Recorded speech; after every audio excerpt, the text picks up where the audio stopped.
44 years of knowing the power of prayer. 44 years of knowing the faithfulness of fasting. 44 years of knowing God. And I can be a strong advocate today to tell you, try it. Fasting and prayer, it's powerful. Whatever that is lacking, you will see happen. Oh, it's just amazing. I don't know how to explain it. I don't know how to break it down to detail. I just need you to try it.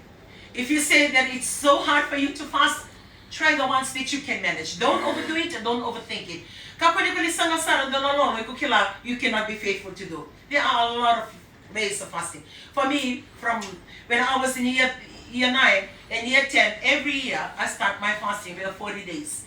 Every year, 40 days. Every year, 40 days. From January, I start 40 days fasting.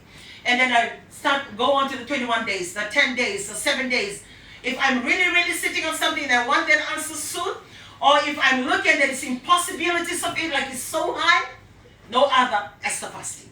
Esther fasting takes you to the favor of God in such a short period of time.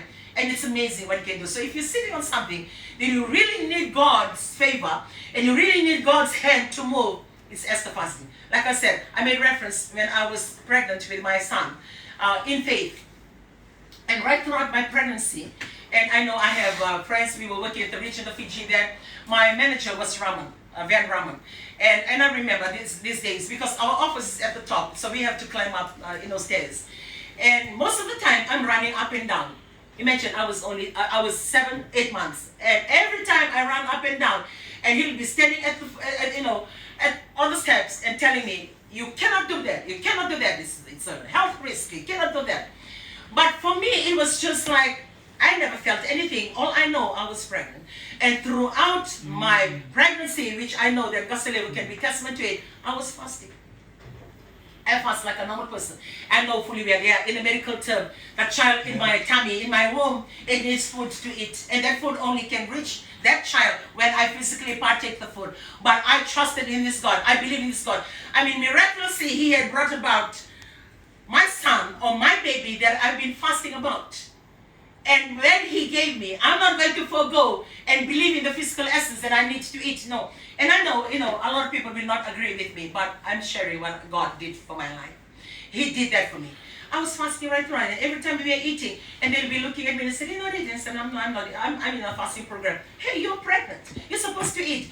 You're feeding 2 people." And I said, "Yeah, that's not. I'm feeding 2 people." But this God that I'm fasting to, He spoke in human beings created. He does that. So I don't need to be physically picking up the food to put it in my mouth. He will make sure that my child is good. And the amazing part about it, like what I said, I have 4 children. 3 girls and 1 boy. All throughout the birth weight for all my children, my son was the heaviest. Who does that? The very child that I hardly eat was the heaviest.